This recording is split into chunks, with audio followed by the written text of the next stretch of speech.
শ্মশানেও এবার ভেজাল, বিক্রি হচ্ছে নকল অস্থি, এমনই অভিযোগ।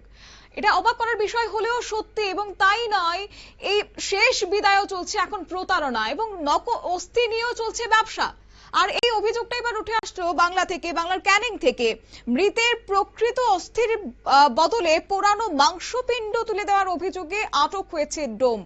দক্ষিণ 24 পরগনার ক্যানিং এর বৈতরণী শ্মশান ঘাটকে ঘিরে এখন চাঞ্চল্য ছড়িয়েছে সর্বত্র। প্রশ্ন হচ্ছে যে মানুষের শেষ বিশ্বাসও কি এখন নিরাপদ নয়? যেখানে মৃত্যুর পর প্রিয়জনের শেষ স্মৃতি হিসেবে এই অস্থি সংগ্রহ করা অনেকের ক্ষেত্রে একটা প্রথা হিসেবে পরিণত হয়েছে, আর সেই আবেগকে নাকি দীর্ঘদিন ধরে ব্যবসার হাতিয়ার বানানো হচ্ছিল।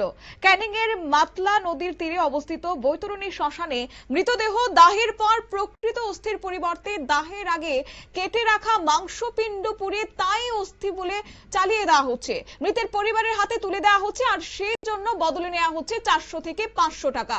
স্থানীয়দের দাবি হচ্ছে অনৈতিক কাজ দীর্ঘদিন ধরে চলছিল শ্মশানের অপর ডোম গোপাল সর্দার বিষয়টি জানতে পেরে বারবার অভিযুক্ত গোবিন্দ সর্দারকে সতর্ক করলেও লাভের লাভ কিছুই হয়নি, বরং তাকে হুমকি দেওয়া হয়েছে বলেও অভিযোগ। শুনুন এই প্রসঙ্গে কি বললেন শ্মশানের নাইট গার্ড ও টেকনিক্যাল ইনচার্জ। আমার নাম গোপাল সর্দার। কি করেন কি? আমি এখানে অপারেটরের কাজ করি। এখানে বলতে কোথায়? এই বৈতরণী শ্মশানে। এই যে নকল অস্থির যে রমরমা ব্যবসা, এটা কি আপনি জানতেন? আমি জানতাম না, আমার নজরে আসার পরে আমি একাধিকবার ওকে বারণ করি, আর একাধিক লোকে দিয়েছে এই ওকে মানে কাকে? ওই গোবিন্দ সর্দার। শুধু কি গোবিন্দ একা, না আর কেউ যুক্ত আছে? এর সঙ্গে কে কে যুক্ত আছে সেটা বলবো না, এবং কি আমাদের ইনচার্জকে বলি, ইনচার্জও ওনাকে ইয়ে করে, বারণও করে। ইনচার্জের নাম কি? সুপ্রত মন্ডল। আচ্ছা, কিভাবে দিত এই অস্থি? ও কেটে কেটে কেটে কেটে রাখতো। মানে কি যে কোনো মৃতদেহ থেকে? মৃতদেহ থেকে মাংস কেটে কেটে রেখে ও পুড়িয়ে পুড়িয়ে এর তার কাছে দিত। আমরা বারণ করলে আমি বারণ শুনতো না, এবং কি আমাকে হুমকি দিত। আমি অনেকবার বারণ করার পরে হুমকি দিত মারধরের, এবং কি আমাকে এমনকি মারার জন্য লোকও নিয়ে এসছে, একাধিক লোক নিয়ে এসে রাত্রেবেলা মদ খাওয়া, ও উল্টো পাল্টা কার্যকার্য করবে ইচ্ছাকৃত, এবং কি ও এখানে যা যা পরিস্থিতি ঘটিয়েছে, হ্যাঁ, চুরি থেকে শুরু করে সব রকম জিনিস। কতদিন ধরে এই অস্থির ব্যাপারটা কাজ করছে? ও প্রথম থেকেই। শ্মশানের প্রথম থেকেই ওকে বারণ করলে ও শুনে না। কত করে বিক্রি করতো? ও জবরদখল করতো। লোক গরিব মানুষ, কেউ 200 দিতে চাইতো, 300 দিতে চাইতো, নিত না।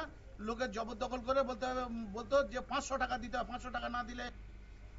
আপনারা শুনলেন সেই ব্যক্তির বক্তব্য। ভাবতে পারছেন, মৃতদেহ নিয়েও এখন চলছে ব্যবসা, নকল অস্থি বিক্রি করা হচ্ছে, পরিবার থেকে নেওয়া হচ্ছে আর্থিক টাকা নেওয়া হচ্ছে, এবং এই ঘটনার এই পরিস্থিতিটা বদলেছে তখনই যখন গোটা বিষয়টাকে ভিডিও মারফত রেকর্ড করা হয়েছে, এবং সেই ভিডিওটা সোশ্যাল মিডিয়াতে ভাইরাল হয়েছে।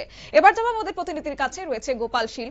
গোপাল, কি জানতে পারছো কতদিন ধরে চলছে এই অনৈতিক ব্যবসায় অনৈতিক কার্যকলাপ? দেখো, তোমাকে বলে রাখি, মানুষ মরেও শান্তি দেয়, বা মরে যাওয়ার পর পরিবারের শান্তি দেয়, এমন ঘটনা বিভিন্ন দুর্নীতির সঙ্গে সঙ্গে শ্মশানেও অস্থি নকল বিক্রি হচ্ছে, এই ঘটনায় চাঞ্চল্য ছড়িয়েছে। এটা দক্ষিণ 24 পরগনার ক্যানিং এলাকায়, যেখানে জানা যাচ্ছে গোবিন্দ সর্দার ডোম, তাকে ইতিমধ্যে ক্যানিং থানার পুলিশ আটক করে জিজ্ঞাসাবাদ শুরু করেছে।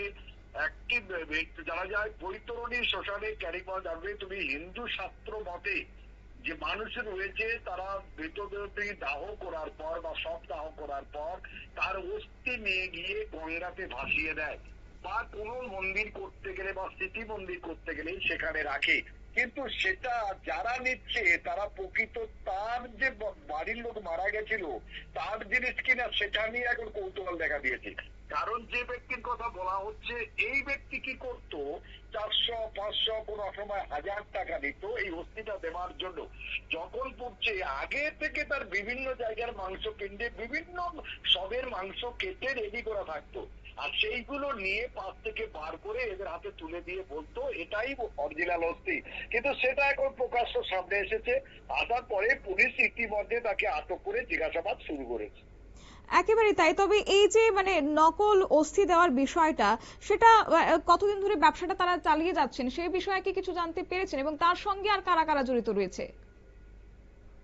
দেখো, তোমাকে বলে রাখি, তার সঙ্গে কেউ জড়ায়, কারণ ডোম হচ্ছে একজনই ডোম, আরো অন্যান্য যারা রয়েছে তাদের কাজ এটা নয়। তবে এই টাকা তাদেরকে দেয় কিনা, ভাগ দেয় কিনা, এর সঙ্গে কেউ আছে কিনা, পুলিশই একমাত্র যে তদন্ত করছে বা জিজ্ঞাসাবাদ করছে, সেখান থেকে উঠে আসবে বলে মনে করা হচ্ছে।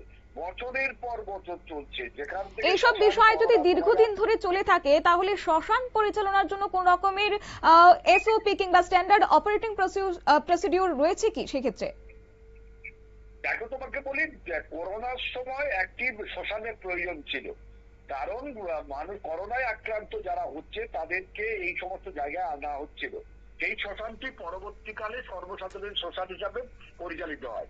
এই শ্মশানে কারোর জানারও কথা নয়, প্রকৃত ওর সঙ্গে যে ছিল সেই ব্যক্তি না মুখ খুললে এটা জানা যেত না, সেই একমাত্র অভিযোগকারী বলে জানা গেছে। কারণ জানার কথা নয়, মানুষ শোকে মুহ্যমান, তার পরিবারে কেউ না কেউ মারা গেছে, তার অস্থি নেবে, কার অস্থি দিচ্ছে, কার মাংস দিচ্ছে, কার হাড় দিচ্ছে, সেটা বোঝার কথা নয়, পরবর্তীকালে সামনে এসেছে। একেবারে তাই, ধন্যবাদ। তবে বলাই বাহুল্য এই ঘটনাকে ঘিরে কিন্তু এখন এলাকা জুড়ে তীব্র ক্ষোভ, চাঞ্চল্য ছড়িয়েছে। মানুষের শেষ বিদায়ের মতো পবিত্র আচারকেও ঘিরে এখন প্রতারণার অভিযোগে এবার ক্ষুব্ধ হয়েছে সাধারণ মানুষ।